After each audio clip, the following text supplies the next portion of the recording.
caught a cool day here, middle of July, in between client trips, and we are getting a few things done here on the farm. We're up here on the top, and on this stand that, like we had talked in the past, I did another video on this before about the bands. This is where one of those bands is going to come across.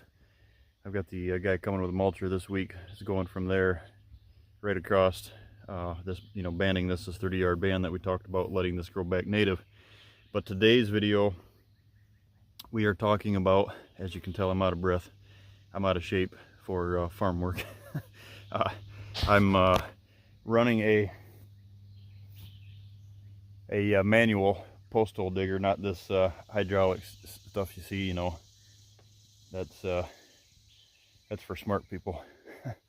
But anyway, it gives us a good workout. So today the video is we're going to talk about enhancing the points of impact and how important this is, but how it's so overlooked. Now, hunting public ground, you're always looking for these pinch points, these funnels, these natural point of impacts. Maybe you can, if you are able to trim some brush out, or a lot of places around the country on public ground you're not able to do that.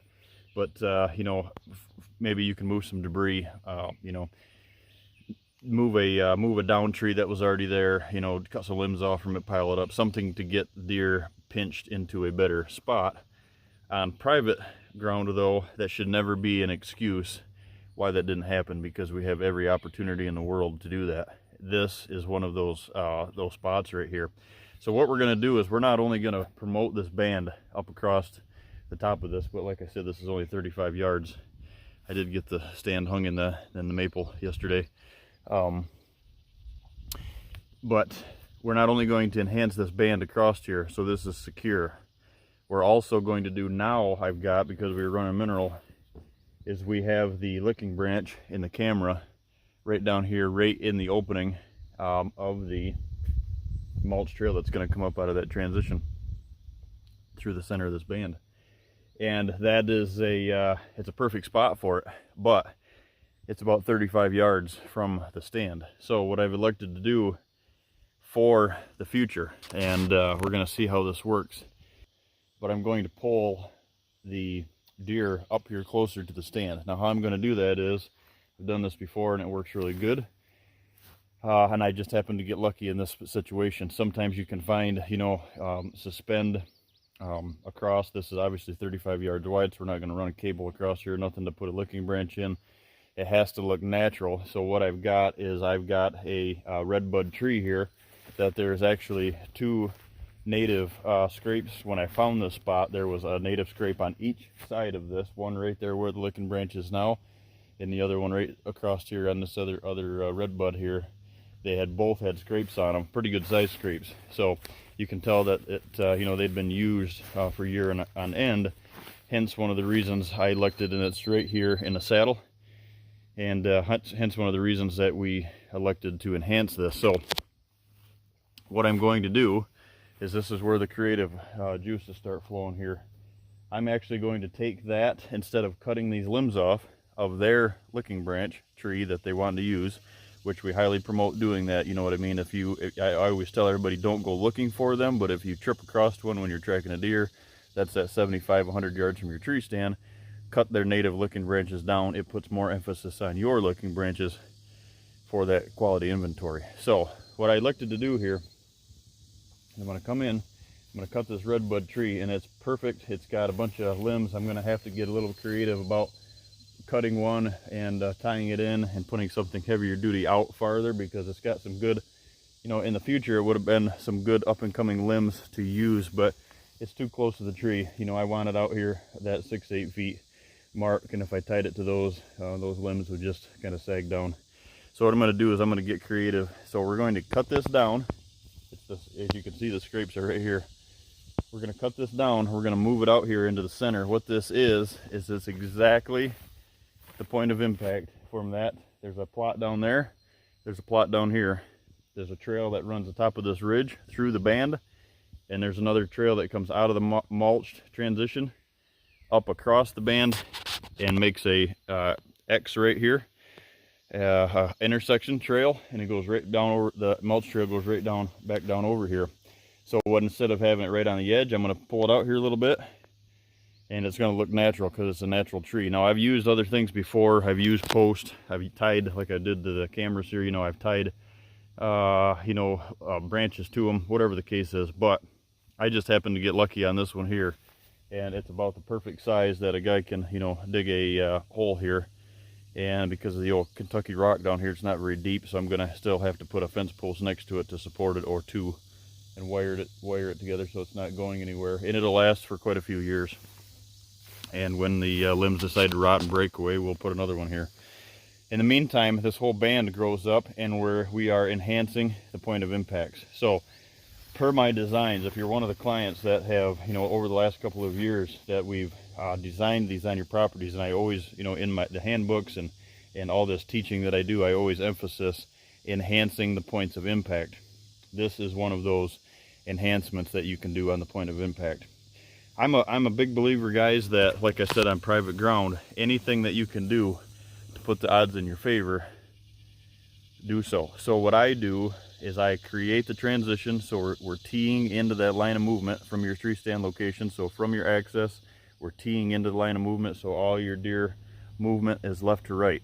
Once you get that transition created, then what we do at the point of impact, the licking branches, then I go from there internal, depending on what the contour looks out in front of it.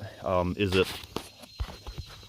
it correct habitat for some hinging? But what we do is we leave that tee, we leave that point of impact, the licking branch in front of your tree stand on the transition. We leave there so you create a tee. What we do at that is then that is now a corridor. Anything that leads, I've told my clients this all the time, but as you hear me refer to these things, anything that leads, a trail that leads to bedding, to me is a corridor. So that's a buck bedding corridor that leaves there. It's a corridor is internal of doe bedding, so it's a doe corridor. I use the term corridor for bedding. I use the term transition for the much larger, wider, you know, something that you're blowing through the timber to get regeneration, an edge created in front of your tree stands. So tee into that, take that line of movement off the transition, or tee it into the transition, head up in a real snake trail, you know, not hinge cutting at the tree stand, but up 50, 60 yards, 75 yards from the tree stand, and go to hinge cutting it. And your distance is about 100 yards. And I'll show you a couple of these on per the designs that we've done. And a couple that we're going to enhance here. At the end of those buck bedding corridors, obviously there's a buck bedding pocket. At the end of the buck bedding pocket, it is a 30 to 50 yard or 30 to 50 foot diameter circle that you create of hinge cutting. It's buck bedding. What those are is those are internal, further internal, but they, instead of just like we've talked in the past, you know, instead of just these kind of floating out in the center that a lot of folks do, I tie them together back to the point of impact per a snake trail or a buck. And I say a snake trail, real windy, so he has to physically use it as edge, or if he's going to walk down it, he physically has to, you're breaking that line of sight up, and he physically walks all the way down in it or on the edge of it and comes back to the point of impact where your licking branch is. This here is one of those spots that we are just, this is actually, so we have a transition on this farm here. We have a transition that goes all the way around, and then because of the draw system on here, I've got two draws and these bands that drop across open fields back to the transition. This just happens to be up top here. Like I said, this is one of those spots that's not going to get hunted a lot, but it's going to get a lot of attention, a lot of deer activity around it. And then we're gonna set the stage and make this happen when it's right. So emphasis on the point of impacts, mineral at the point of impacts, water holes at the point of impacts. I use, if it's a mineral station, obviously like here, I've got the licking branch and the mineral, licking branch and water. Usually those are the only two that I put together. Obviously later in the season, your mineral during the fall is not a huge draw. Will they stop and use it? Yes, but it's not the mineral intake meeting those requirements that they're looking to reach right now. So the licking branch takes over then. But early season, as far as an inventory of getting pictures on the licking branches, those are perfect a team, a perfect marriage early season. Now, water holes, tie them into the point of impacts. Anything that you can do to emphasize the point of impacts. Now, in a perfect world, that's when I design these properties with clients, I'm always looking to how many of those corridors can we tie into a transition, enhancing the point of impact. So this here is going to be a band. It's open, and it's going to be it's open right now. It's going to be a band of woody brush back across here in the future. We're going to help that. We're going to do some fertilizing in here. Obviously, we're not mowing anything. We're not cutting. We're adding a bunch more cedar. Anytime we find a cedar around the farm, we're going to add in these bands. But for right now, there's really nothing to steer them to the center, other than we're going to keep a trail open, so we make this exact X right here, right at the crossing intersection right here at this licking branch, this tree. Other than that, there's no real draw to it. So that's why we are, like I said, this just happens to be one of those things. If you keep your mind in the game, they're already using this as they've got a couple old limbs you can see on the bottom there that are already broke off, and we're going to take this. It's about that 4 or 5 inch post size. We're going to take it, we're going to flush cut it, we're going to move it over here, trim up some of these limbs, add a branch out. I'll show you what it looks like when they're all done.